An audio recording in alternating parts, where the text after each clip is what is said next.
Bam. What's up, the squad? It's favorite auntie with Uncle Tendencies. Welcome to Cess Talk Sports WNBA Nightly Week Recap. If it's your first time here, make sure you hit that subscribe button, ring the notification bell, like the videos, share the videos. Make sure you stay in the conversation, stay engaged. We're growing this thing. Each one invite one. Let's tell the world about women's basketball. Y'all know we had two matchups tonight. And normally, y'all, fam, normally, I'm surprised. I'm surprised at the conversation that I want to have with y'all. But I seen some things tonight, and normally I do this thing in order. You know, the first game, second game, like that. But today, surprisingly, y'all, I am gonna have to spend some time talking about Caitlin Clark. So we're gonna start with game two. We're gonna get game two out the way. Then we're gonna go back and talk about game one, okay? So the second game was the Chicago Sky at home hosting the Los Angeles Sparks. The Sky, they soared to an 83-73 victory. They secured their first home win of the season. Marina Money Mayberry was on fire, leading Chicago with 20 points and tying her career high with 6 3-pointers. Elizabeth Williams, E-Dub, had an impressive double-double, contributed 17 points, 11 rebounds, and 4 of them blocks. Okay, Dana Evans. And y'all know I've been crucial on Dana Evans. I've been crucial. Dana Evans played a crucial role tonight. Added 15 points and 4 steals. Played a lot more comfortable. Was very happy with the way Dana approached. For the Sparks, yeah, Derek Hamby put up a valiant effort, leading the team with 24 points, 13 rebounds. Kia Nurse chipped in with made her presence felt with 17 points. Sky's defense really was kind of the key to the win. They forced 18 turnovers for the Sparks. We talked about the Sparks turnovers before. Got to get the turnovers down. It was a late rally by the Sparks in the third quarter, but Chicago maintained their composure and secured the win. The Sparks also were playing without their head coach. Kurt Miller, I think, had a prior engagement that took him away from the team. The team was coached by the assistant coach. Probably made some difference in the rotation and the play calling and just the feel of the game, and probably a more of a difficult adjustment for a younger team trying to learn how to play together. So I'm going to look at this as a one-off, but definitely looking to see how they bounce back in the next game. It's going to be important. The Sparks are at a place right now where it's almost like we kind of got to figure out who they are. We kind of got to know who they are now, and we got to be able to see, are they going to be able to gel together? Who's going to work and who's not, so that they can make some good decisions. We had moved Rakia into the starting lineup. She got off to a slow start. Ended up with 10 points, 5 rebounds, just 1 personal foul, a few turnovers, but -2 on the plus minus. I'm liking Rakia in the starting lineup. But in the same breath, when we look at that, we had got 21 out of Ari McDonald the other night. Versus only 4 tonight. Again, I'm thinking it was a one-off bad shoot night on the road. Plus, the Chicago Sky, can't take nothing away from them. They were in a position where it was like, hey, we are going to get our first home win. And so I think that they were kind of just in the mindset that they were not going to be denied getting the win in Chi-Town tonight. And the Sky took care of business. Looking, like I said, to see how the LA Sparks bounce back when they're back with their coach and kind of back in the norm that they've been building so far. So let's back up now and let's talk about this first game. Let's talk about this first game. First of all, hats off to the Seattle Storm, because I've been calling them clunky. They had a brilliant showing tonight with everybody getting involved. They proved to be way too much for the Fever, securing a dominant 103-88 victory. Jewel Lloyd led the charge for Seattle with 22 points. Skylar Diggins chipped in with 18 points, 9 assists. Nneka Ogwumike also made her mark with 17 points. And y'all know I had been saying I wasn't sure that Nneka fit in. Looks like they figured out some things, and they were all able to get into double figures. I'm not gonna just say that this was because they were playing against the Fever, who really don't play a lot of defense, but it seems like they may be figuring out some things. This is 4 wins, I think, in a row now for Seattle. And so looking to see how they get to building on this, and maybe it just took them, a few games and some practices to figure out what their identity was going to be. But they definitely seem to have kind of defined what their roles are going to be. So congratulations to them. It looks like that's going to be able to work. I was wrong about Nneka. Look like she's going to be able to stay in Seattle. Still wanting to see Nika get on the floor and get a chance to just get her WNBA legs. And I know people are probably like, well, Cess, maybe she's not playing that well in practice. Cess, this isn't the time to figure that stuff out. In these type of games when it's blowouts, it is that time. I would say especially for her because it's a special kind of situation. One of those one offs. She didn't have the work visa to be able to play in some of in the preseason games. So in some of these blowout games, let her get in there, let her get some run, let her make her rookie mistakes. Now let her fail forward so that she's more experienced and ready to go later in the season when they may need her. Um, for the Fever, Nalissa Smith standout. She had a double double, 23 points, 10 rebounds. Also reached a career milestone, scoring her thousandth point I think in 3 years. Caitlin Clark played pretty much the entire game except for 4 seconds, and we're gonna get back to that. Um, she had 20 points, 9 assists.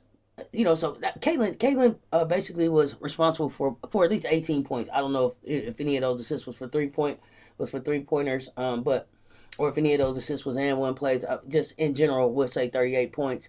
The Storm's strong defense and efficient shooting were too much for the Fever though to handle, especially in the third quarter, where Seattle was able to kind of outscore Indiana 34-18. Once they blew that third quarter over, it was really no coming back for the Fever. But I want to take a deeper dive into the Fever. We got to talk about it, family. We got to talk about it, and I've been trying to stay out of Indiana business. I really have, because I'm not an Indiana Fever fan, and we know that I'm not a Caitlin Clark fan. And when I say that, please understand that just means that like I'm not buying no pom poms. I don't want a pair of Caitlin Clark tennis shoes. I don't want a jersey, any of that. But it doesn't mean that I don't respect her game. It doesn't mean that I don't respect the hard work that she puts into her game. It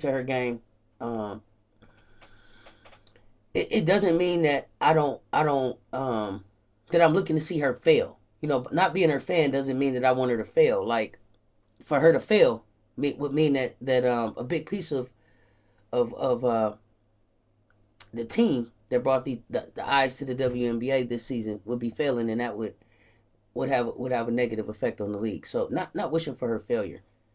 And I understood that it was going to be a learning curve. The vets and former players were very open about this being a tough league, a tough place to kind of really make your bones, and that you kind of have those welcome to the W moments and games that you have to be able to learn from, and I get that. And yes, it's a tougher schedule. I'm not. I'm not of the thought that they should have made the schedule any less stringent or easier for Caitlin to be able to ease into this. This is the W. You get the schedule that you get. The W wasn't based on Caitlin coming to W. I think the schedules are based on like whatever happened last year. I think they put it in a computer. They popped this thing out, and I'm sure that they may have maybe tweaked the formula a little bit to have a lot of Caitlin games earlier in the season and on national television channels to be able to keep the eyes that have been following her on the game and making sure that they weren't ignoring the bottom line, that her portion of the team that brings this draw in, because y'all know I'm of the mindset that there's Caitlin and there's Angel and then there's all the rest of the rookies who, like I said, the other rookies have 5.8 million followers. That's not what this is about. But being able to keep the eyes and the money flowing into the W. Get that part. What's bothering me about this whole thing is, first of all, Caitlin had the little, I guess, people made a big deal about the little chippiness or whatever the words that she had with V on the court. I think that was basketball. It happens. You expect it. Caitlin's a competitor. Not only is she a competitor, she's a fiery competitor. Like a fiery competitor. So she's gonna run her mouth. She gonna talk. She gonna talk her talk. Like like most of us admit, it wasn't just Angel. That was "you can't see me." That happens in women's hoops. Angel is a part of the era that is much more open about being vocal on the court, being competitive. And I think all of these ladies are Caitlin, Angel, Rakia, Cam. You know, everybody talk. They talk. That's part of the swag of this generation of basketball that's being ushered in. But what's bothering me about this whole thing? Number one, I finally, so I don't usually. I've been looking for the post game pressers, y'all, and I finally got a chance to see a post game presser. And first of all, I was irritated. Number one, by some of the questions that they asked this young lady. Uh, one of the reporters asked her something like, the 4 seconds. I said I was going to get back to that. Caitlin, you played the whole game except 4 seconds. Do you think Sides is trying to send a message? And you got to see, if you didn't watch it, go back and look. Look at Nalissa Smith's face for the question. Caitlin kind of looks at me. She's like, I don't even know what kind of message she could be sending by having me play 39 minutes and 56 seconds. I don't know what kind of message she could be trying to send with that. Like, why ask her that? And then to repeat it like, what's wrong? What's wrong? We know what's wrong. It's the defense. They haven't had a chance to gel. They haven't figured this out. Caitlin's she's not very good on defense, but I'm not gonna say that she's not working on defense. And admits she gets caught sometimes standing around, looking around, not doing what she's supposed to be doing. Lost on defense sometimes. She's a rookie. We got to be able to expect that. I listened to the whole post game press conference, and that was Nalissa and Caitlin talking, as well as Christy Sides talking. And I heard some things that were interesting, and then I didn't hear some things that made me even more interested, right? And so I kind of want to talk about what I heard and what I didn't hear. And so I liked that I heard, Christy Sides saying, hey, we're a young team. We're going to have to figure this thing out. We haven't had a lot of time to practice. I think that's something that people aren't taking into consideration. They haven't had a lot of time to practice. When you're playing, I don't know, however many games they played in these 11 days. First of all, I don't know. Like they said, they haven't played these many games like this in years, since they probably were playing AAU ball. They've been playing, this is 4 years of college now, so their bodies aren't used to that. Not only that, they had, I don't know, 7-10 days, the rookies, to get their bodies, to try to get their bodies in the WNBA shape to be able to play at the pro level. Not enough time. And especially when you compare that with the men who have 7 months, okay, to get ready. So she hasn't had enough time to really acclimate herself to the league. The spotlight is on her, and I understand that she's handling that. And I know people are gonna be like, "Well, Cess, she asked for this. She's the face of the league, or whatever you guys are gonna say." What I never want to see is the media taking a toll on a young person to where it's whooping the passion out of what they love, right, and what they're doing. And y'all know me. I told y'all that I felt like Caitlin. I got tired of seeing Caitlin on TV. I was for sure tired of seeing Caitlin everywhere on TV, on every game, even if she wasn't playing. It was something about Caitlin, something about Caitlin, something about Caitlin. But the one thing that I could say about every time I saw Caitlin, even to the point where I was like, oh gosh, here she is again, I'm tired of it. It was nothing but pure joy. She was having a great time doing what she's doing. And people might say, well, says she just looked like that because she's losing. No, that girl done lost basketball games before. She lost 2 national championships in a row. 2 national championships in a row. She still smiled. She still looked like she was enjoying. And I know, this work now. But I gotta ask the media, please stop asking the stupid questions. Please stop asking the stupid questions. Please stop pushing the stupid narratives. Some of these questions that you guys are asking at these post conferences is just like ridiculous. Let's give them a minute, and I'm not saying go easy on them. And what I'm talking about is on the court, because that's where they got to prove themselves. But in these press conferences, sometimes some of these questions that y'all ask is like, it's like you asking questions that are like you're looking for an answer to try to go viral. Um, it's not take it easy on her. But let's ask questions that make sense. Let's ask questions that fit the situation. Um, if they knew why they were losing, they would fix it. Christy Side said they need some more time, so let's give them some more time. Now, it was interesting. This is the other part we want to talk about, family, because y'all know that we've been talking back and forth about who fits, who doesn't fit, what should they do. One of the things that I noticed in this press conference, and I don't know if it was again, I don't know if any of this was on purpose. I'm just telling you what I saw, what I heard, and then what I didn't hear, and then I want to hear back from y'all what y'all felt like, what you think this means, if anything, right? And so Chrissy Sides was talking, and I'm focusing right now on the Chrissy Sides part because the stuff that they was asking Caitlin Clark was just and Nalissa Smith outside of Nalissa getting that her 1,000 point. Some of the questions was just like what we could have did without that. We watched the game, we know what's going on. We some of the stuff we don't have to ask, but when they were talking to Christy Sides, she named certain players. I want to say she named Caitlin Clark. She named Katie Lou, Nalissa Smith,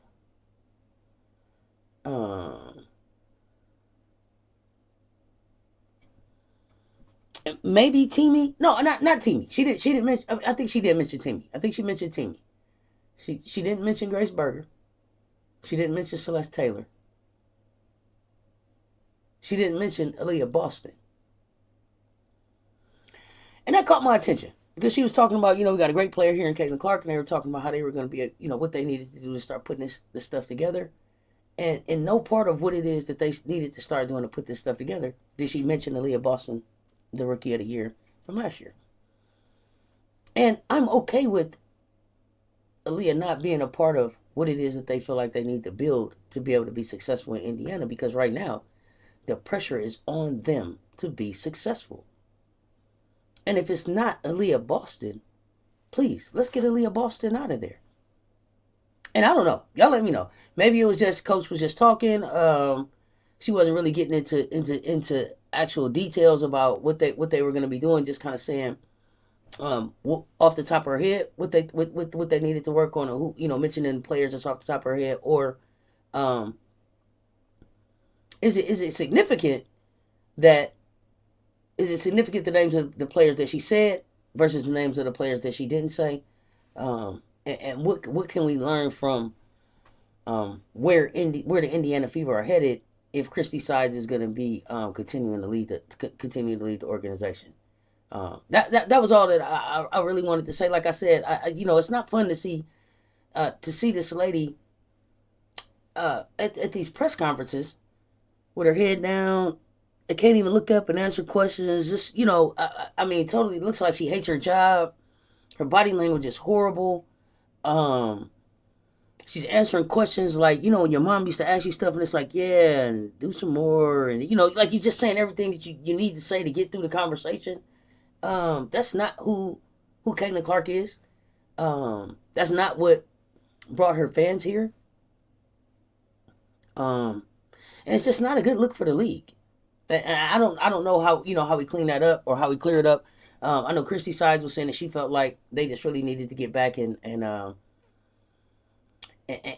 some time to practice, and I think they do. But I also think that they just need some time to get back. Because Nalissa Smith was saying, hey, she felt like that they had talent. They're scoring 85, 88 points a game. They're scoring enough points to win. They're not stopping anybody.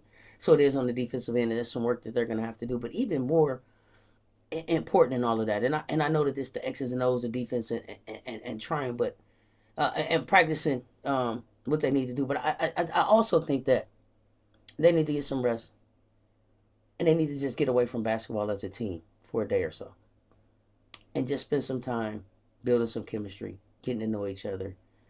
Because a big part of defense and being able to be successful on defense is being able to trust your teammates and know that, number one, if you miss a spot or you miss a coverage, that somebody's rotating over to help you or somebody has your back, but being able to trust that everybody's going to be able to do their job. Uh, they got some firepower on their team. Um, this team doesn't have to go one in whatever, 1-39. They don't have to do that. They don't have to, they don't have to continue losing, but they do have to make a commitment to tearing down some of the walls that I see up between them. Because right now I just see a bunch of I don't see a team. I see a bunch of ladies playing basketball, and I think that's what's keeping them from being able to win is they don't trust each other. And so they've got to figure that out. And I guess it starts with Christy side. Y'all let me know what y'all think. But I watched it. I watched, and y'all know I'm not. I'm concerned. I'm concerned about Indiana number one because I'm really concerned about Aaliyah Boston. But as I was watching the press conference, it was just like, oh, I see a lot of things here, and I wanted to know what the fam thought. And I don't normally take the time to do this type of coverage on Caitlyn. But even just looking at her, it was like, well, damn. If this thing keeps going like this, I'm afraid that this kid, and I don't mean it in a disrespectful way, this young person could lose the love and the passion for something that she, was crazy about just a couple months ago. And so I hope that, that they recognize that, we know that mental health is wealth. And as much as it is the practicing, sometimes it is just the chemistry building and making sure that you built a team environment that everybody is trusting and feeling supported in. And so I hope that they take some time to just do some team building. I think that will help them. But y'all get in the comments and let me know what y'all think. I'm really interested in this after I looked at this post game press conference. It was some things that just really raised my eyebrows. So y'all let me know what y'all think. And where they go from here. And then where do you see them getting their next win? Where do you see them getting their next win at? But with that, y'all, I'm gonna get on out of here. It's your favorite Auntie with Uncle Tendencies. If this is your first time here, y'all, thank you for stopping by. Hit that subscribe button, ring that notification bell, like the video, share the videos. If you family, you always here. Thank you. I love you to life.